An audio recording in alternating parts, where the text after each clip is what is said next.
15 तारीख को प्रधानमंत्री ने लाल किले की प्राचीर से कुछ ऐसी घोषणाएं कर दी थी, जिन घोषणाओं के आने वाले समय में भारत की ग्रोथ के लिए तो कामयाबी देंगी ही देंगी, साथ में इस समय जो जियोपॉलिटिकल सिचुएशन बन रही है, जिसमें हमको अमेरिका द्वारा एनी समय थ्रेट दे दी जा रही है या फिर किसी तरह से दुनिया में कहीं भी बवाल चल रहे हो, भारत का नाम जरूर आ रहा हो, उन सब का उन्होंने इस बार अपने जो लाल किले का संबोधन था, उसमें जिक्र किया। आइए आज के सेशन के अंदर जो प्रमुख 5 बिंदु हैं, जिनमें सबसे ऊपर जीएसटी रिफॉर्म, जिसके लिए मैं बोल रहा हूं कि जीएसटी रिफॉर्म की वजह से हम हो सकता है कि अमेरिका का जो प्रभाव हम पर पड़ सकता है, उसको काउंटर करने की तैयारी कर रहे हैं, उसके बारे में जरूर बताएंगे। ऑपरेशन सिंदूर को जिस तरह से हमने अपना थीम बना लिया कि हाँ भाई, अब हम ये कहेंगे कि हमने आतंक के खिलाफ जो कदम लिए थे वो कैसे थे, हम उस पर जिक्र करेंगे। साथ ही साथ में मिशन सुदर्शन चक्र, जिस तरह से अमेरिका अपने बारे में बोल रहा है कि मैं अपने लिए गोल्डन डोम बना रहा हूं, इजराइल कहता है हम आयरन डोम बना रहे हैं, तो भारत ने कैसे सुदर्शन चक्र की घोषणा की है। साथ ही साथ मेक इन इंडिया को लेकर के क्या नई बातें हुई, आत्मनिर्भरता हो या फिर समर्थ भारत, इन सभी बातों के बारे में आज के सेशन में जिक्र होगा। क्योंकि कहीं ना कहीं इस बार का जो भाषण सब लोग सुन रहे थे, वो इस पर्सपेक्टिव से सुन रहे थे कि हाँ भाई, डोनाल्ड ट्रंप के लिए क्या संदेश है। जिस तरह से भारत का अमेरिका और रूस के रिश्तों के बीच में जिक्र हो रहा है, उनके रिश्तों में हमारा जिक्र होना किस तरह से हमको असर डाल रहा है, उन सब के बारे में आज के सेशन में जिक्र। प्रधानमंत्री ने इस बार 12वां तिरंगा फहराया, 12वीं बार तिरंगा इंडिपेंडेंस डे पर फहराया। वो इस समय 103 मिनट का भाषण दिए। ये उनका अब तक का दिया गया सबसे लंबा भाषण था। इससे पहले प्रधानमंत्री ने जितने भी भाषण दिए, वो इनसे छोटे ही रहे हैं। 103 मिनट के भाषण में सब कोई जब भी इसको सुन रहा था, तो 2 नजरिए से सुन रहा था कि भारत का पाकिस्तान को लेकर क्या स्टैंड है। क्यों? क्योंकि जिस तरह से पाकिस्तान को अमेरिका का साथ मिला है इन दिनों, ऑपरेशन सिंदूर के बाद अमेरिका के द्वारा पाकिस्तान के साथ जिस तरह से बर्ताव किया जा रहा है, ये माना जा रहा है कि भारत के ऊपर सिंधु जल को लेकर के हो सकता है दबाव बनाया जाए। ऐसे में भारत का ये संदेश देना कि जल और मतलब खून और जल एक साथ नहीं बह सकते, हम सिंधु जल समझौते को लेकर दृढ़ता से खड़े हैं। भारत ने इस बार इंडिपेंडेंस डे पर ऑपरेशन सिंदूर को जिस तरह से सेंट्रल थीम बनाया, यह दर्शाने का प्रयास था कि देखिए, भारत आतंक के खिलाफ सबसे प्राथमिकता से खड़ा है और दुनिया जब भारत के द्वारा किए गए कार्य को इतना प्रायोरिटी से ले रही है कि ट्रंप दुनिया को भूल करके अब तक इतनी बार बोल चुके हैं कि भारत पाकिस्तान का सीज फायर मैंने कराया, तो ये नए भारत के स्टैंड के रूप में ऑपरेशन सिंदूर को देखा जाए कि हम किस तरह से दुनिया के साथ ट्रीटमेंट कर रहे हैं। भारत ऑपरेशन सिंदूर को शुरुआत में जब किया था, तब तो लोगों ने सोचा था इतना ज्यादा इसकी बात चर्चा करने की क्या आवश्यकता है। लेकिन जब ट्रंप ने इसको इतना महान बना दिया, क्योंकि अल्टीमेटली ट्रंप ने जन जन में जाकर के एक ही गीत गाया कि मैंने भारत पाकिस्तान सीज फायर कराया, तो भारत को आवश्यकता पड़ी यह बताने की कि असल में तुम जिस बारे में बात कर रहे हो, उसको शुरू करने वाले हम हैं। दैट इज ऑपरेशन सिंदूर। तो ऑपरेशन सिंदूर हमारे लिए कितना मायने रखता है, जब ट्रंप के लिए इतना मायने रखता है, तो भारतीयों को यह पता हो कि हमने वाकई में जिसके पास न्यूक्लियर बॉम्ब है, उसको जाकर घुसकर मारा। ये दर्शाता है कि अब हमें न्यूक्लियर धमकियां नहीं डरा सकती। प्रधानमंत्री ने लाल किले से इस बात को खूब अच्छे से कहा कि न्यूक्लियर धमकी देने का समय नहीं है, हम उनको सुनकर डरने वाले नहीं हैं। आतंक के खिलाफ ऐसे ही ट्रीटमेंट होगा और ये जारी रहेगा। ये स्टैंड भारत का एक एग्रेसिव स्टैंड था, जो भारत ने लाल किले से दुनिया को फिर से सुना दिया। ठीक है, यहां पर प्रधानमंत्री के द्वारा जब बातचीत की गई, तो उन्होंने बहुत सी बातें थी, लेकिन उनमें सबसे इंपॉर्टेंट बातें जब जब वो कह रहे थे, तब तब अमेरिका की याद आ रही थी। जैसे भारत के किसान, पशुपालक, मछुआरे हमारी सबसे बड़ी प्राथमिकता है। ये बात क्यों कहनी पड़ी? क्योंकि प्रधानमंत्री को इस तरह के बयान देने के पीछे उकसा कोई और रहा था। कौन उकसा रहा था? अमेरिका उकसा रहा था। कैसे? आपको याद होगा, हमने कुछ सेशन किए थे जिसमें बताया था कि अमेरिका भारत को एग्रीकल्चर और डेयरी के मामले पे पुश कर रहा है। जैसे हमको दूध के बारे में कह रहा था कि हमारे यहाँ का डेयरी को आपके देश में आने दो, जो कि इनके यहाँ की नॉन वेज मिल्क बनाती है डेयरी, मतलब इनके गायों को मांस खिलाया जाता है, उस मांस से जो दूध बनता है वो उसको बेचना चाहते हैं। भारत ने कहा नहीं, आप सब आस्था का सवाल है, पशुपालकों का सवाल है, किसानों का सवाल, नहीं हम लागू कर सकते। दूसरा, अमेरिका चाहता था कि जो जेनेटिकली मॉडिफाइड फसलें हैं, अमेरिका उन्हें एक्सपोर्ट करे इंडिया में और सस्ते दामों पर इंपोर्ट एक्सपोर्ट करे, ताकि भारत में के पशुपालक जो हैं या किसान जो हैं, उनकी फसलों को ज्यादा अच्छे से ना खरीदा जाए। भारत ने इन दोनों मामलों पर पहले ही डिफर कर दिया था। प्रधानमंत्री ने लाल किले से इस बात को बोला और कहा कि किसान हो, पशुपालक हो, मछुआरे हो, ये हमारी सबसे बड़ी प्राथमिकता है और ऐसे में हम किसी भी समय पर कोई समझौता नहीं करेंगे, ये हमारा स्टैंड है। अर्थात भारत ने अमेरिका को यह बता दिया कि भाई हम लोग बात मानने वाले नहीं है। और साथियों, कहा जा रहा था कि अमेरिका का एक प्रतिनिधि मंडल डील करने के लिए इस महीने आने वाला था, लेकिन अब वो नहीं आ रहा है। उसने अपनी डेट अनिश्चित काल के लिए स्थगित कर दी है। पता नहीं दूसरी डेट कब देगी। वो प्रतिनिधिमंडल बातचीत के लिए ही आने वाला था, लेकिन उसने अपनी बात को वो कर दिया है। तो प्रधानमंत्री के जो अनाउंसमेंट्स रहे, उनमें प्रमुख अनाउंसमेंट को 8 नंबरों में बाँटा गया है। हम उनको 9 नंबरों में आपके साथ डिस्कस कर रहे हैं। सबसे पहली जो बात थी, वो बहुत ही प्रोग्रेसिव थॉट की बात थी। अभी जब मैं इज़राइल गया, तो मैंने वहाँ पर देखा कि वो लोग बड़े फ़क्र से कहते हैं कि हम खाने की हर चीज़ इम्पोर्ट करते हैं। हमने कुछ फल अपने यहाँ पे पैदा ज़रूर कर लिए, हम तो दुनिया को केवल टेक्नोलॉजी बेचते हैं। और हम दुनिया में ख़ास इसलिए हैं, क्योंकि सिलिकॉन वैली, अमेरिका के बाद में तेल अवीव दुनिया का दूसरा वो शहर है, जहाँ स्टार्टअप्स के नंबर्स इतने ज़्यादा हैं। दुनिया में बेहतरीन टेक्नोलॉजी हम लोग विकसित करते हैं। मुझे ये समझ में आया कि दुनिया में अगर टेक्नोलॉजी कोई एक्सपोर्ट करता है, तो वो देश वाक़ई में मायने रखता है। तभी 1 करोड़ से छोटी आबादी वाला एक छोटा-सा देश अमेरिका के राष्ट्रपति को जब चाहे अपने यहाँ बुला लेता है। इससे ये समझ में आया कि देश के लिए टेक्नोलॉजी बहुत मायने रखती है। ऐसे में जब प्रधानमंत्री ने अपने भाषण में ये कहा कि हम लोग सेमीकंडक्टर्स बनाने वाले हैं, हमारा सेमीकंडक्टर शुरू होने जा रहा है।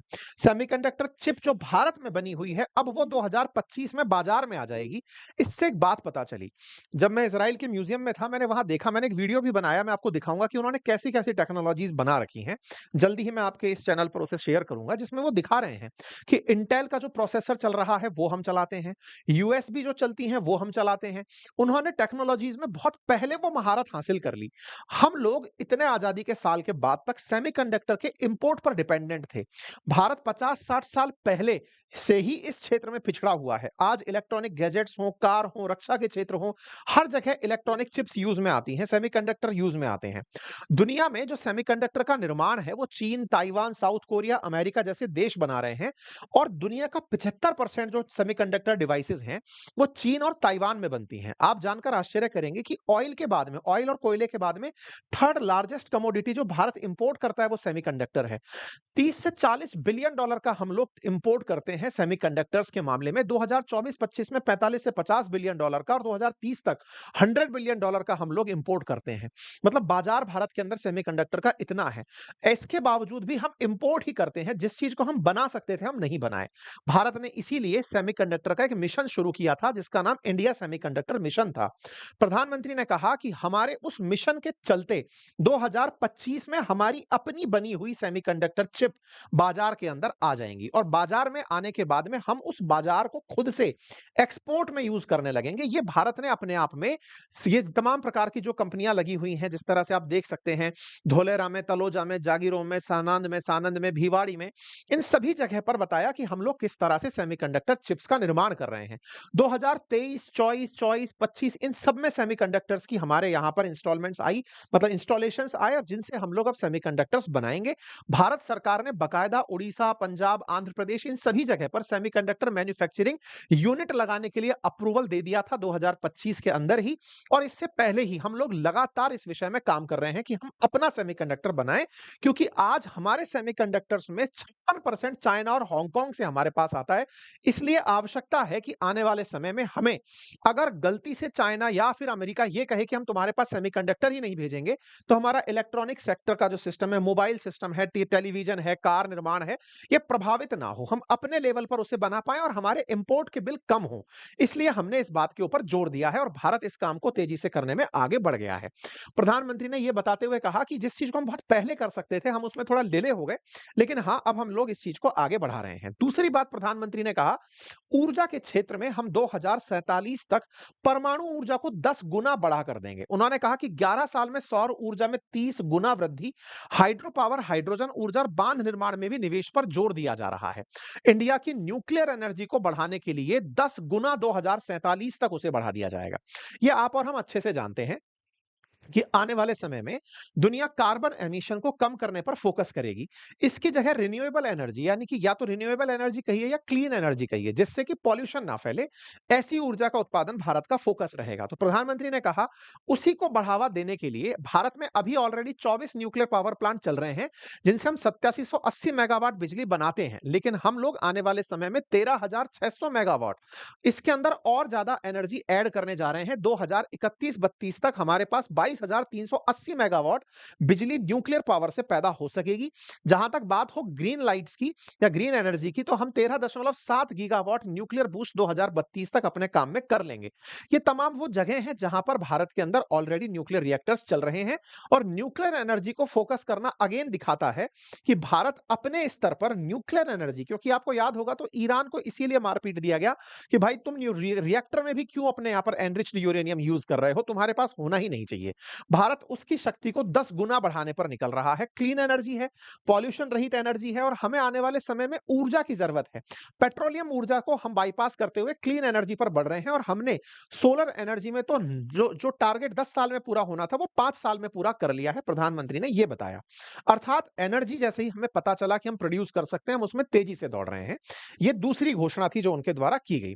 तीसरी जो सबसे इंपॉर्टेंट जानकारी मुझे लगी वो ये थी कि प्रधानमंत्री ने कहा कि आने वाले समय में हम जीएसटी में कुछ राहत देने जा रहे हैं।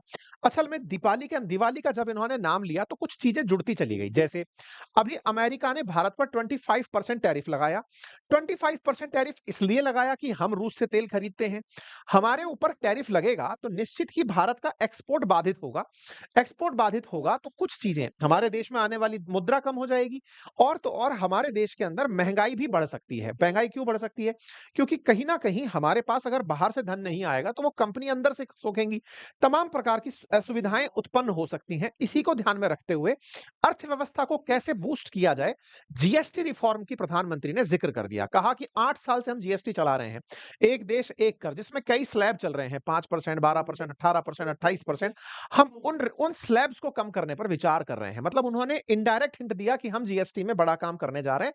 हालांकि उसके बाद में न्यूज बाजार में आने लग गई कि अब हमारे देश के अंदर जल्दी ही 2 ही स्लैब रह जाएंगे, 12% वाला और 5% वाला। अर्थात जीएसटी के स्लैब में कटौती की घोषणा आने वाले समय में हो सकती है। देश में जैसे ही जीएसटी की दरों में कटौती होगी, ऑटोमेटिक, आज मान लीजिए कि हमारा एक कोर्स 2000 रुपए का है, सरकार उस पर 18% जीएसटी वसूलती है, 360 तो सरकार ही ले जाती है उसमें से।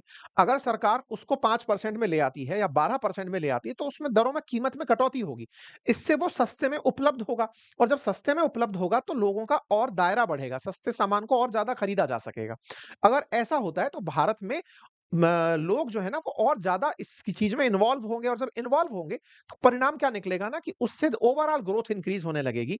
जीएसटी के वो देश की इकोनॉमी में 0.7% की वृद्धि मतलब एक्सपेक्ट की जा रही है अगर जीएसटी में सुधार होता है तो। ठीक है, जीएसटी रिफॉर्म के ऊपर जैसे ही बात आई, तुरंत तमाम लोग दिमाग लगाने लगे कि टेक्सटाइल सेक्टर को, एमएसएमई सेक्टर को, तमाम सेक्टर्स को इसका लाभ होने लगेगा और इससे हमारे देश को बहुत फायदा होगा। हालांकि विपक्ष ने कहा बहुत पहले कर देना चाहिए था। मैं अभी विपक्ष के पॉइंट्स पर नहीं जाऊंगा, प्रधानमंत्री ने जो कहा अभी वो जान लेते हैं अपन। तीसरा जो पॉइंट कहा इन्होंने वो था रिफॉर्म टास्क फोर्स के गठित होने का। रिफॉर्म टास्क फोर्स के नाम पर इनका कहना केवल यही था कि आज हमारे देश के अंदर बहुत से काम हमने ऐसे किए हैं जो कानून संगत नहीं थे, कानूनों को हटा दिया गया। जो कानून समय के साथ सही नहीं बैठ रहे थे, हमने वो हटा दिया, और चाहते हैं कि आने वाले समय में आपको लगता है कि आपके काम में कोई बाधा बन रही है, आप मुझ तक बताइए, मुझे पहुंचाइए, उनको हम सही करने का प्रयास करेंगे। प्रधानमंत्री ने कहा कि भारत आने वाले समय में विकसित भारत के लिए रोजगार योजना चालू कर रहा है, जिसके तहत 3.5 करोड़ नौकरियां पैदा की जाएंगी। अब ये क्या कहानी है? आपको याद होगा प्रधानमंत्री ने पहले भी एक अनाउंसमेंट किया था इंटर्नशिप के नाम पर कि आप आइए, कंपनियों के अंदर इंटर्नशिप आपको दी जाएगी, लेकिन तब किसी ने इस बात को इतना वो लिया नहीं, इंटर्नशिप को यूं ही कर दिया। इस बार प्रधानमंत्री ने घोषणा की कि अगर आप नौकरी ज्वाइन करने जा रहे हैं तो आपको 15,000 रुपए पहली बार एम्प्लॉय बनने पर दे दिए जाएंगे। 15,000 रुपए का एक ऐसा सिग्निफिकेंट अमाउंट है कि अब कोई भी व्यक्ति, होता क्या है मैं आपको मतलब एक ऐसा फिगर बताता हूं। ऐसे बहुत से स्टार्टअप्स हैं, जैसे कि मान लीजिए कि बहुत सारे यूट्यूबर्स ही ले लीजिए, कंटेंट क्रिएटर्स ही ले लीजिए, वो आउटसोर्स करते हैं बहुत सारा काम। जैसे मुझे जरूरत है मान लीजिए एडिटर की, तो मैंने मेरा काम आउटसोर्स कर रखा है, या मुझे मालूम जरूरत पड़ रही है कंटेंट राइटर्स की, तो मैंने वो काम आउटसोर्स कर रखा है कि भाई मुझे ये चीज दे दो, मुझे ये चाहिए, मैं आपको एक बार में बिल दे दूंगा। अच्छा, अभी तो हम प्रोडक्ट के रूप में खरीदते हैं, उसको हम परमानेंट जॉब के रूप में अगर दिखाने लग जाएं, और जिनको आप जॉब दे रहे हो उन्हें आप सीधा ईपीएफओ में रजिस्टर कर दो। इससे भारत सरकार को क्या फायदा होगा कि बहुत से ऐसे असंगठित क्षेत्र हैं जो रोजगार तो देते हैं लेकिन रोजगार में काउंट नहीं होते। अब ये 15,000 का ऐसा इंसेंटिव होगा कि अब वो कर्मचारी आपसे खुद कहेगा कि सर मेरा नाम ईपीएफओ में रजिस्टर करा दो, ताकि मुझे 15,000 रुपए भारत सरकार से मिल जाएंगे। इससे होगा क्या, भारत सरकार ये अच्छे से जानती है कि इस 15,000 के चक्कर में हमारे पास में एक बड़ा नंबर दिखाने के लिए ये होगा कि देखो हमने इतने लोगों को रोजगार में एंट्री करवा दी। अभी रोजगार डेवलप तो हो गया, लेकिन सरकार के काउंटर पर दिखता नहीं है। ईपीएफओ की साइट पर नहीं दिखता कि कौन-कौन कर्मचारी देश के अंदर संगठित क्षेत्र में है। असंगठित क्षेत्र में बहुत से लोग काम कर रहे हैं। आज एक दुकान पर, आज एक मतलब बहुत सारी जगह पर तमाम प्रकार के रोजगार उपलब्ध तो हैं, लेकिन वो काउंट नहीं होते। 15,000 में अब वो काउंट होने लगेंगे। साथ ही साथ रोजगार देने वालों को भी कहा गया कि आने वाले 2 साल तक आप लोगों को ₹3,000 पर मंथ का एडिशनल एम्प्लॉयी के हिसाब से पैसा दे दिया जाएगा। तो इंसेंटिवाइज़ कर दिया जाएगा। तो इससे क्या होगा, दोनों लोग खुश होकर के कर्मचारी को दिखाना शुरू कर देंगे। सरकार यही चाहती है कि दिखाओ तो सही कि लोग रोजगार में हैं। इससे सरकार को भी अपनी प्रशंसा करने का मौका मिलेगा और प्रशंसा छोड़िए, लोगों को भी लगेगा कि वो संगठित क्षेत्र में आ गए हैं। तो ये काम किया गया। इस पर भी विपक्ष की टिप्पणी थी कि आपने पहले इंटर्नशिप की घोषणा की, वो कुछ नहीं हुआ, अब क्या कर रहे हो? खैर, प्रधानमंत्री ने इस घोषणा की, इसके फायदे आने वाले समय में हो सकता है देखने को मिले। तीसरा, चौथा जो यहां पर कहा गया वो था हाई पावर डेमोग्राफी मिशन शुरू करने का। इसके पीछे का तर्क क्या था? अभी बिहार में आप लोग देख रहे होंगे कि एसआईआर के नाम पर बहुत जबरदस्त विरोध हो रहा है कि आप लोग इतना ज्यादा मतलब जो इंटेंसिव वो कर रहे हैं, मतदाता सूची को चेक कर रहे हैं, उस मतदाता सूची में से चेक कर रहे हैं कि कौन है, कौन नहीं है, कौन किसके पास सही डॉक्यूमेंट है। पूरे देश में ये काम होने वाला है, जिसके चलते बांग्लादेशी घुसपैठिए हैं या रोहिंग्याज हैं, उनका आउट किया जा सके। इस बात को फोकस करते हुए प्रधानमंत्री ने कहा कि हमारे देश में बहुत सारे रोजगार ऐसे हैं जो घुसपैठियों ने यानी कि बाहर से आने वाले लोगों ने ले लिए हैं। उसको दूर करने के लिए हम हाई पावर डेमोग्राफी मिशन चला रहे हैं, जिसके चलते हम साफ कर देंगे चीजों को कि कौन देश का है, कौन बाहर का है और उनको किस तरह से रोजगार में पार्टिसिपेशन मिलना चाहिए। इसी के साथ-साथ कुछ समय पहले आपने देखा होगा कि ट्रंप ने कहा था कि पाकिस्तान के साथ वो ऑयल निकालने पर काम करेगा, यानी कि उनके पास में पाकिस्तान के साथ समुद्र से मतलब ऑयल निकालने का काम करा जाएगा। ऑयल की खोज की जाएगी अगर आपको याद हो, और उसने एक ताना मारा था भारत को कि हो सकता है आने वाले समय में भारत को पाकिस्तान से तेल खरीदना पड़ जाए। आपको हो सकता है ये वाली बात याद हो। इस बात को भारत ने अलग तरीके से लिया कि तुम अमेरिका वालों पाकिस्तान के साथ आकर खोजोगे। हमारे पास तो खुद टेक्नोलॉजी है। हम अपने समुद्र में, तुम तो इतने से समुद्र में खोजोगे, हमारा तो बहुत ही बड़ा समुद्र तट है। हम पूरे में ही अब आराम से तेल खोजेंगे, गैस खोजेंगे और अपने लेवल पर खनिज खोजेंगे। और ऐसे खनिजों को खोजकर हम क्रिटिकल मिनरल्स में भी अब अपना क्रिटिकल मिशन चलाएंगे, जिसके चलते 1200 से अधिक स्थानों पर उन क्रिटिकल मिनरल्स की जिसके लिए तुमने यूक्रेन को आधा खरीद लिया, आपने चाइना के साथ समझौता कर लिया, उन सभी जगह पर अब हम लोग भी होंगे और हम खुद से अपना क्रिटिकल मिशन चलाएंगे। भारत ने इस बात को पूरी तरह से स्पष्ट करते हुए कहा कि क्रिटिकल मिनरल का प्रोजेक्ट अब हम बड़ा करने जा रहे हैं। परिणाम क्या होगा? भारत की निर्भरता चाइना पर घटेगी और अमेरिका का दबाव भारत के ऊपर घटेगा। कुल मिलाकर के भारत के पास में बहुत सारा नेचुरल रिसोर्स है। अब हम उसकी तलाश अपने स्तर पर करेंगे। जिस क्रिटिकल मिनरल के लिए पूरा यूक्रेन आधा बिक गया, सोचिए ना, उस क्रिटिकल मिनरल को भारत अपने में ही आत्मनिर्भर बनेगा। ठीक है साहब। इसके अलावा प्रधानमंत्री ने, आपको याद होगा कि थोड़े दिन पहले जब भारत में ऑपरेशन सिंदूर चल रहा था, पाकिस्तान से आ रही तमाम गोलियों को, रॉकेट्स को हम लोगों ने आसमान में ही रोक दिया था। S-400 रोक रहा था, हमारे और भी डिफेंस सिस्टम थे जो रोक रहे थे, न्यूट्रलाइज कर रहे थे। इसको ध्यान में रखते हुए अब हम लोग मिशन सुदर्शन चक्र चला रहे हैं। अब ये क्या है?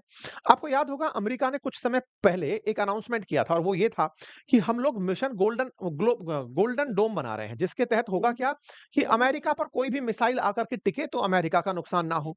ऐसे ही इजराइल ने आयरन डोम बना रखा है, ऐसे ही हम लोग अपना सुदर्शन चक्र बना रहे हैं।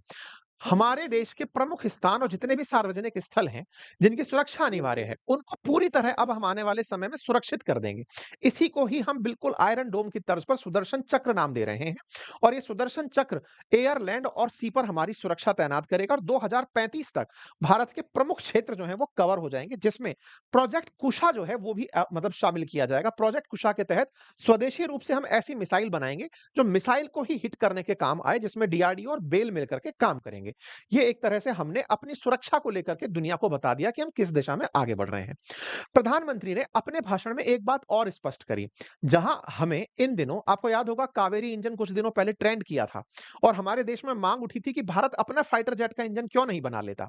आपको मालूम है कि हमारे यहां पर तेजस खड़ा है अमेरिकी फाइटर जेट के इंजन के इंतजार में।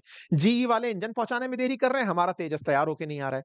ऐसे में प्रधानमंत्री ने जोर दिया कि हमारे देश में जब यूपीआई जैसी चीज बनाई जा सकती है, टेक्नोलॉजी टेक्नोलॉजी में हम जब इतना सक्षम हैं, हमारी वजह से दुनिया को टेक्नोलॉजी मिलती है, हम अपना इंजन क्यों नहीं बना सकते? इस बात को जोर देते हुए प्रधानमंत्री ने खुद से डिफेंस में आत्मनिर्भर होने के लिए कहा कि हम अपना जेट बनाएँगे, हम अपना इंजन बनाएँगे और साथियों दुनिया में केवल 4 ही देश ऐसे हैं, जिनके पास में अपना जेट बनाने की क्षमता है, यानी कि पावर वो इंजन बनाने की क्षमता है और भारत इस दिशा में विचार करके अगेन दुनिया को ये बता रहा है कि हम आपके हाथ की कठपुतली बनने वाले नहीं हैं। हमारे लक्ष्य स्पष्ट हैं, 2047 तक अगर हमें विकसित बनना है, तो हमें डिफेंस सेक्टर के अंदर सुदर्शन भी रखना पड़ेगा, तो हमारा फाइटर जेट का इंजन भी हमारा अपना होगा।